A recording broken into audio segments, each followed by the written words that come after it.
تو جیسے مثال کے تو بچہ ہے چھوٹا، اسے نہیں معلوم تو اس میں کوئی قصور نہیں، اس کو جاہل قصوری کہیں گے.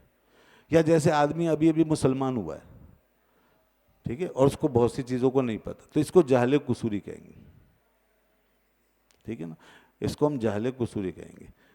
جاہل تکثیری اور جاہل قصوری میں یہ فرق ہے. اب یہ فرق بتانے کے لیے تقسیم کی ہے، ورنہ اصل تو تقسیم وہی ہے جو مین تقسیم ہے بڑی، تو یہ اسی کے اندر آ جائے گی پھر. اور اسی طرح کے اور بھی لوگوں کے ساتھ کوئی عذر ہو سکتے ہیں بہرحال، تو یہ اس پر آپ قیاس کر سکتے ہیں. چھوٹے بچے ہیں یا کوئی مجنون ہے تو ظاہر ہے وہ تو عقل سے فارغ ہو چکا. البتہ جو شخص نیا نیا اسلام میں داخل ہوا ہے اس کو اس کا آپ کو بینیفٹ دینا پڑے گا کہ وہ ابھی آیا ہے.